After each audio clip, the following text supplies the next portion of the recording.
Qualcosa di prodigioso stava accadendo quel giorno. Rebecca conservava la pelle della primavera felice. Le labbra dolci, le sopracciglia sottili, come piacevano a Mosè Aleppo, e come invano Mosè Aleppo aveva cercato di trovare nel volto di Antonio Fantino. La ragazza che sarebbe divenuta sua moglie. Zosimo capiva a malapena il miracolo a cui stava assistendo. Dinanzi a Simplice i suoi occhi di passero feriti dalla pece. Venezia si stava risvegliando da un sonno di stagioni remote. Si ricorda di nostro padre, aveva chiesto Zosimo, e le domande si incatenavano ad altre. Com'è possibile che sia lei? Come farà a riprendersi la vita perduta? Dove sarà stata? Simplice non ascoltava più nulla, si era mantenuto fuori dal cortile, sotto una cascata di glicini che avevano messo radici in un pezzo di terra al di là del muro.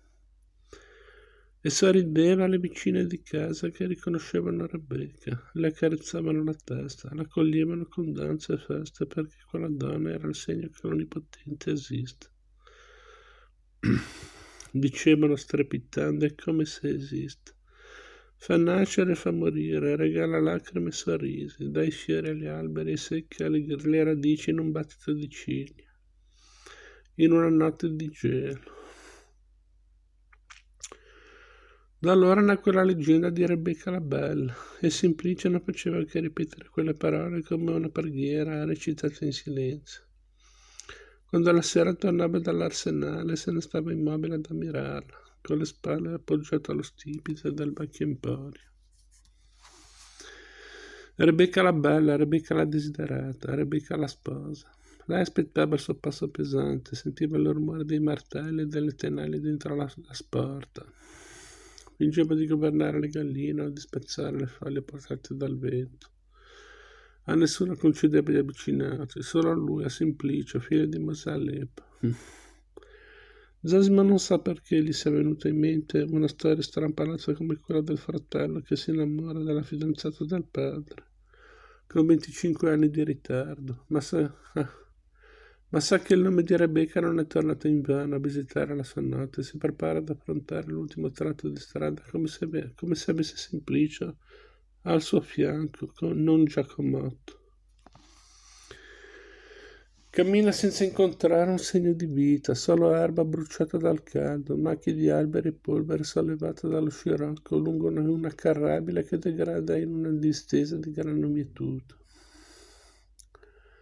Si intravedono le case in fondo al giallo dei campi e Giacomotto le annuncia che quello è il luogo che tanto aspettavano, il paese dove il chierico pettirosso aveva il nido.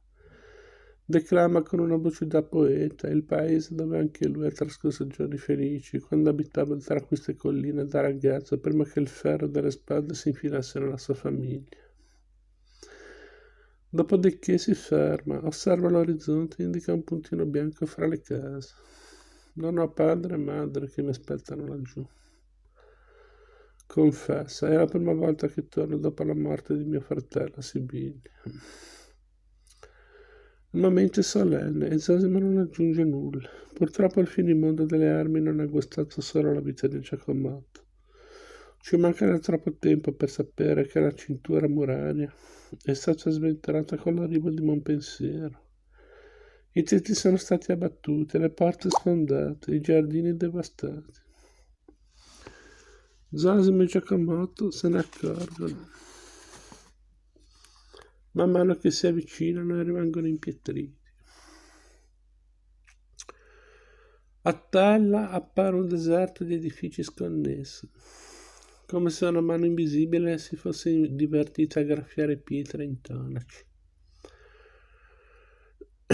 A Porta del Capo li accoglie una guardia che nemmeno si preoccupa di chiedere cosa cercano. Spalanca i cancelli, li fa entrare, sparisce dietro le inferriate.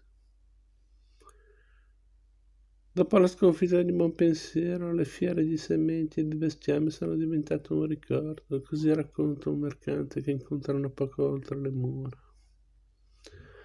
Le botteghe sono chiuse, terreni abbandonati, andati via gli eserciti di Francia e d'Aragona.